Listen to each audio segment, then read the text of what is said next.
Have you ever stepped into a house and felt the walls whispering to you? Our story begins in such a place, Wuthering Heights, a solitary manor standing on the desolate, windswept moors of Yorkshire. It is 1801. A man named Lockwood arrives here seeking solitude, but what he finds is not peace, but terror. One stormy night, sleeping in an ancient chamber, Lockwood is awakened by the sound of a tapping branch. He reaches out to close the window, but instead of a branch, his fingers touch an icy cold hand. A voice wails from the darkness. "I am Catherine. Let me in. I've been a waif for 20 years. Terrified, Lockwood screams. The landlord, a dark and brooding man named Heathcliff, bursts into the room, but he isn't scared. He throws the window open to the storm and cries out in agony, "Cathy, do come. Oh, do. Once more. My heart's darling." Who is this man, and why is he in love with a ghost? To understand, we must go back 30 years. It all started when Mr. Earnshaw returned home with a strange gift tucked inside his greatcoat, a ragged, dark-skinned orphan found starving on the streets of Liverpool. They named him Heathcliff. Hindley, the eldest son, hated him instantly, but Catherine, the wild daughter of the house, she was enchanted. Catherine and Heathcliff grew up as two halves of the same soul. They didn't care for rules or religion. Their church was the open moors, running wild under the gray skies. They were free. They were inseparable. But happiness was short-lived. The father died and Hindley became the master. He took his revenge immediately.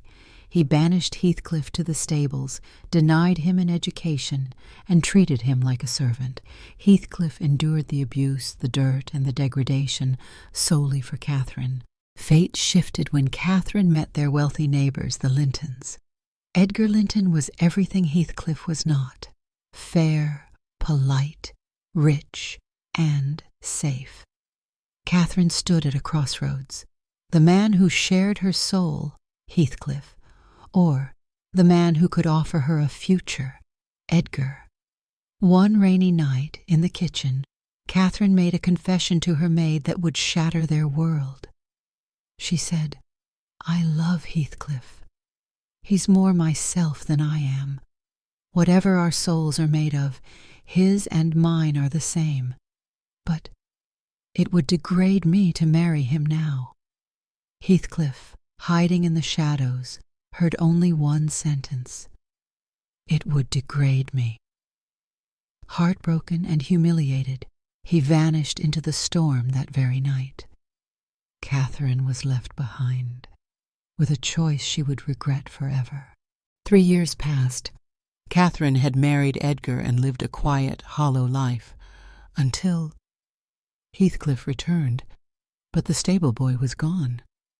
In his place stood a tall, wealthy, and dangerous gentleman. He had returned not for love, but for vengeance. Heathcliff began to dismantle their lives, piece by piece. First, he seduced Edgar's sister, Isabella, and eloped with her, not out of love, but to torture Edgar. Then he turned on Hindley, his old tormentor. He gambled with the drunkard brother until he won every last penny, eventually becoming the legal master of Wuthering Heights. He was a force of nature, a dark storm that no one could survive. The strain of this war destroyed Catherine. She fell into a fever of madness. On her deathbed, Heathcliff forced his way in to see her one last time. It was not a gentle goodbye. It was a collision of love and fury. Heathcliff cried out, "Why did you betray your own heart, Cathy? I have not broken your heart. You have broken it, and in breaking it, you have broken mine." He held her as if to pull her into his own body. He whispered, "I forgive what you have done to me. I love my murderer, but yours, how can I?" Catherine died that night, giving birth to a daughter. Heathcliff's reaction was terrifying. He dashed his head against the knotted tree trunk, howling like a wounded beast. Catherine Earnshaw, may you not rest as long as I am living. Haunt me, drive me mad. Only do not leave me in this abyss where I cannot find you. For 20 years, Heathcliff lived in a hell of his own making.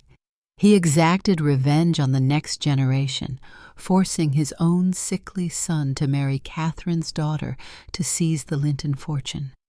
He won. He owned everything. Yet he had nothing. But in the end, the fire of vengeance burned out. Heathcliff stopped eating. He spent his nights staring into the darkness, the windows thrown wide open. He claimed he could see her. One rainy morning they found him dead in his bed.